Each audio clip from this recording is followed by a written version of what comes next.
Hello and welcome. Today I'm standing outside the church at Chełmno nad Nerem, and we're doing some filming. So my friends here are inside filming, preparing for a documentary which will appear around towards the end of 2026, relating to the death camp, which is over here to my left, or the former death camp I should say. In fact, I'll turn the camera around so you can get a better look at. And so the priest here very kindly let us come inside to actually film, so we can see some of the things, the differences today between what it looks like and the time when this was visited by Cloud Landsmen for Shoah. You would have seen there was a group of people actually came out when Szymon Srebrnik was here. So that was what, I think that was 1979, so 45 years ago. But we saw the photographs of the priest. Indeed, we saw some of the photographs of some of the people inside the church who were there on that day. My colleague Ashton recognised them. I'll take you for a little look. So over here you can see from this church, that's the former death camp there, and I mean, it mightn't look like it now. Obviously these buildings are new, although we can see the spiklage, what's that, a granary, which is rebuilt, but that was where that was there before the war. It was part of the manor house itself, and we can actually see it in one or two old photographs as well. This church, there was two periods in the existence of the Chełmno nad Nerem death camp. In the first period, it was that people were murdered over here. They were sort of by use of gas fans, and then they were taken to the forest and actually burnt. In the second period, they were actually held in this church, which is now beside me. So people are now coming in for the service this evening, and so the priest kindly let us in before people actually came here, and so we did some filming inside here. Let's have a walk outside so not to bother people around here. Much though of this, as I've said in other things, is absolutely recognizable to anybody who has seen Landsman's films.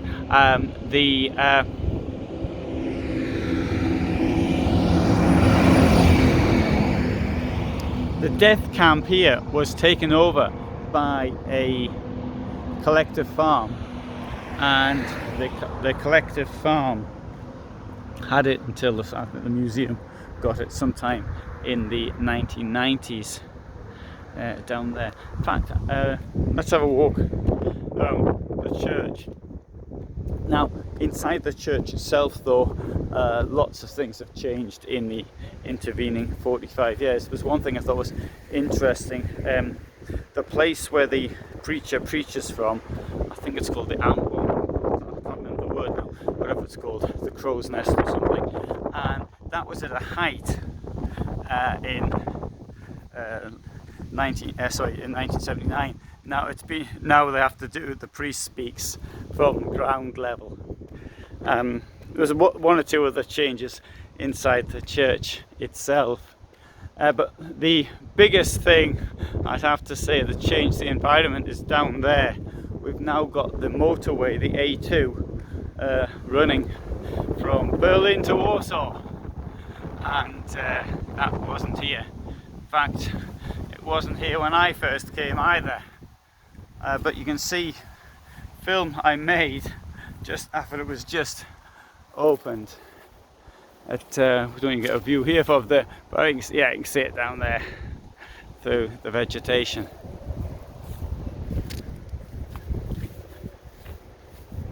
The priest was telling me that the roof came off the church, and the cost for rebuilding it nearly 1 million zloty. That's what, 220,000 euros or thereabouts.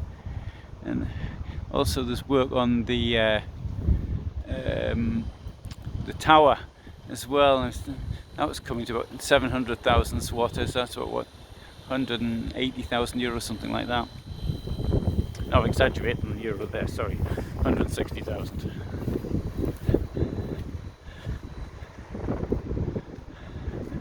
So anyway, I've done a number of videos on this place, and there will be, see this one here as a bit of an introduction to future videos on this subject. I've also done videos on Herbert Langer, who was the commandant here. I did 5 videos on him, and Henrik Manja, who was one of the Sonderkommando prisoners here, and the problems that he had in court after the war. Here we've got, okay, so we've got the date there, that 1876, which I think actually doesn't refer to the building of the church, but to there's probably some a statue there. And here we've got remembering those people from this what's the word in English? This church administrative district, wherever it is anyway. And there we can see the dates when people were actually killed. Though I think that a number of these people, of course, will have been military casualties in 1939 from the campaign, but others are not. And so these are people who must have taken up arms against the occupant.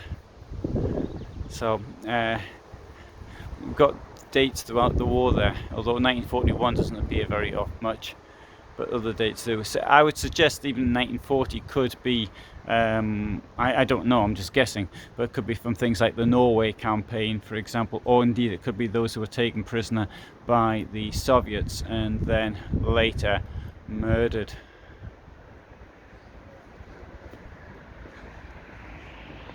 So we have the cameras now being taken out, the proper cameras being taken out. Hello. Hello, hello. How are you? Very good. So this isn't actually live, but I shall put it up. Why don't you, Ashton, why don't you introduce yourselves? Absolutely. So I'm Ashton Gleckman, and this is Jan, who is my dear cinematographer. Yes, exactly. And so we're making a documentary called The Quiet Village about the history of Chełmno and the Kulmhof death camp. So we've been filming for about 3 weeks here in Poland. And that would be 2026, as I understand. Yes, exactly. So we're filming all the way through the end of January of next year. So it's a year of filming, but we're very much looking forward to it, and glad to be here with you, Alan. Oh, thank you. And I'm glad to be with you as well. So, all right. And so, well, thanks for watching, and get everybody in the film, and we'll walk out the church. So, bye for now.